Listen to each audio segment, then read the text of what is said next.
Good evening, ladies and gentlemen. My name is Clay, and I am the Bucks believer. Tonight we saw the Bucks pick up a massive 120-100 victory over the Phoenix Suns in Game 3 of the NBA Finals. This win cuts the Suns' lead in the series to just 2-1 and essentially guarantees that this will be a dogfight the rest of the way out. There's a ton of people who deserve a lot of credit for this Bucks victory. Basically, every single player in the Bucks rotation had an above-average performance in terms of what is expected from them night in and night out. However, the person who I believe deserves the most credit is Coach Mike Budenholzer. After the first two games, the Bucks were left scratching their heads as to how they could possibly slow down an explosive Suns offense that moves the ball better than any other team in the league and does a great job of knocking down their open shots that are created by that ball movement. Budenholzer came up with a masterful defensive scheme to slow down the Suns. This scheme consisted of adjusting who the primary defender would be on Suns big man DeAndre Ayton. Instead of Brook Lopez guarding Ayton each time down the court, Giannis Antetokounmpo instead defended DeAndre. The reason for this is that Giannis is a far better defender on perimeter switches than Lopez is, and putting Giannis on Ayton allows the Bucks to switch every single screening action involving DeAndre. The biggest flaw of this plan was that it left a smaller player, mostly Jrue Holiday or PJ Tucker, defending Ayton on the roll, but the Bucks would then run a secondary switch where they would have Brook Lopez switch off of Jay Crowder in the corner and onto Ayton as he rolled to the basket. Ayton was able to find some gaps in the Bucks defense, especially in the first quarter where he had 10 points, but that really wasn't an issue for Milwaukee as Ayton played just 24 minutes as he struggled with foul trouble. In those 24 minutes, Ayton was productive, scoring 18 points and grabbing 9 rebounds on 8 for 11 shooting, but he was not able to replicate that success throughout the game because of the foul predicament that his coach Monty Williams was in. I did think that Williams left Ayton out of the game much longer than he should have, which was a big issue and a problem that I didn't exactly foresee with Williams because I genuinely think he's one of the best coaches in the entire NBA, but Ayton had a good game, it just wasn't enough to take down the Bucks defense single-handedly. The biggest reason why the Bucks switching defense was such a success was the problems it presented to Suns guard Devin Booker. Booker had by far his worst game of the finals so far as he struggled his way to 10 points while shooting an extremely inefficient 3 for 14 from the field and 1 for 7 from the three-point line. The Bucks are switching every action involving Booker, and that led to the Bucks having a variety of defenders on D-Book. They started off with PJ Tucker on him, and PJ did a great job on Devin, but they also at times would have Giannis Antetokounmpo or Chris Middleton or Jrue Holiday switched on to Booker, and this adjustment of different looks led to Book really struggling in this game, and he just could not get going. This reached its climax when Booker didn't play at all in the fourth quarter as Monty Williams instead opted to let his star rest instead of risking him having another poor quarter.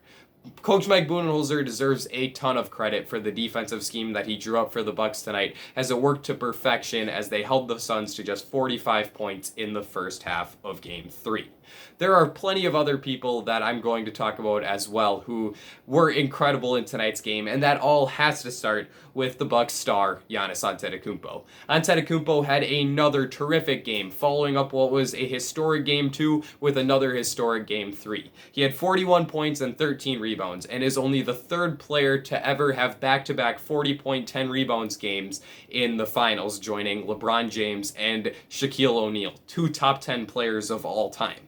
In this game, Giannis had 41 and 13 while shooting 14 for 23 from the field, and once again getting to the free throw line at will as he made 13 of his 17 free throws in this game. This was not at all a surprise, as Antetokounmpo has been able to get to the line frequently in each of his matchups against the Suns this season. In their first matchup against Phoenix, he went 19 for 24 from the line. In Game 2 against the Suns, he went 11 for 18, and tonight he shot 17 more as he continues to get DeAndre Ayton, Jay Crowder, and Mikal Bridges alike into foul trouble. There's no player on this Suns team that can slow down Giannis when he's rolling to the basket, leaking ahead in transition, and attacking isolations one-on-one, and for that reason, I think we'll probably see Giannis continue to put up these gaudy stat lines as this series continues. Antetokounmpo also did a great job switching out onto the perimeter, as I talked about before, and he deserves a ton of credit for his play on that end of the court as well. By that end of the court, I mean the defensive end, obviously. Antetokounmpo might be the best two-way player in the entire NBA, and it was so fun to watch him play tonight because he might be the best player in the entire NBA, and yeah, it's just such a privilege to be a fan of him. Go Giannis. In addition to Antetokounmpo having a huge night, he also got a much improved game from his two co-stars, Chris Middleton and Jrue Holiday. In the first half, Middleton really had it going as he scored 15 points in the first two quarters. He struggled a little bit in the second half as he had just one bucket in that, and it was a three-pointer in the fourth quarter, but Jrue Holiday made up for that. He picked up the slack, so to speak, in that second half. Holiday struggled in the first half as he was just 1 for 5 from beyond the three-point arc to start this game off. From there, he really got it going with his three-point shot as he made 4 three-pointers in the third quarter alone. Those were difficult shots as Holiday was taking off-the-dribble three-pointers, pull-ups, step-backs, and he just could not seem to miss in that third quarter, and he really sparked a huge run for the Bucks as the Suns had cut the Bucks lead all the way down to 4 after it had gotten up to 15 at halftime. I was starting to feel a bit worried as it appeared the Suns had all the momentum and could potentially soon take the lead. After that, Holiday started to rain down his three-pointers, and that completely changed the focus of the game. Those 4 threes Holiday made in the third quarter were probably some of the biggest shots in this entire game, and Holiday's 21 points on 5 for 10 three-point shooting were so huge for the Bucks in this win. Holiday also did a great job as a playmaker as he had 9 assists in this game as well. Like I talked about before, the Suns cut the Bucks lead all the way down to 4 points at one point in the third quarter. After that, DeAndre Ayton picked up his 4th foul, and that led to Coach Monty Williams putting him on the bench. From there, the Suns were forced to go into a zone defense as they didn't have a great option for slowing down Giannis Antetokounmpo, and they thought that this unusual look could potentially stop Giannis from going crazy.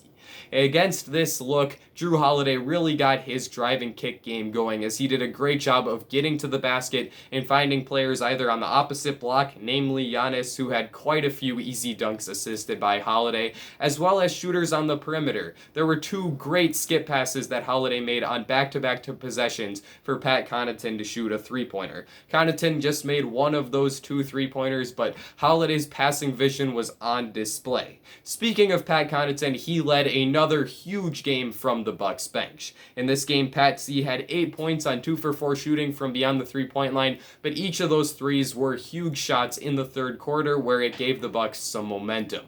Connaughton also had an unusual game for himself as he dished out 4 assists. Usually Connaughton's passing is not on display, but tonight he did a great job of attacking closeouts on the perimeter as he was able to get around his man, find himself in the paint, and find someone in the dunker spot for an easy shot. He did this twice to Giannis Antetokounmpo. One of those was off of a pick and roll play where Giannis was found for an easy dunk, and he also found Jrue Holiday once in the dunker spot as well. Connaughton led the way for the Bucks bench, but he was far from the only player off the bench to have a big contribution. Bobby Portis was also terrific for Milwaukee. He had 11 points and 8 rebounds, and while he wasn't super efficient, going just 4 for 11 from the field, he brought what he always brings to every game for Milwaukee: energy. Portis plays harder than anyone else on the Bucks, and tonight that was on full display as he left his heart out there, played as hard as he possibly could on both ends of the court, and made some huge plays to contribute to this monster victory for the Bucks. This was a team win, as basically every player in the rotation played well. Middleton and Holiday chipped in. Giannis had a historic night once again, and Portis, Connaughton, Brook Lopez, PJ Tucker, everyone played well. And one of the biggest and best things that I can take away from this game is the performance of Jay Crowder. Crowder is one of the most inconsistent shooters in the entire NBA, and it seems like when he shoots the ball well, the Suns tend to win. When he struggles from 3, they tend to lose. Tonight, Jay Crowder was terrific as he had 18 points while shooting 6 for 7 from the three-point line. That is not replicable for Jay Crowder. as he's right around a 38% shooter, which is good, but it's not nearly 6 for 7 good. If Crowder comes back to earth the rest of the series, the Suns are really going to struggle on offense, especially if the Bucks can continue to guard Devin Booker the way they did in this game. There's certainly a chance that tonight everything just went right for the Bucks, and that's why they won. I don't believe that, though. I think Coach Mike Budenholzer made some monster adjustments coming into Game 3, and the Bucks players executed those adjustments to the best of their abilities.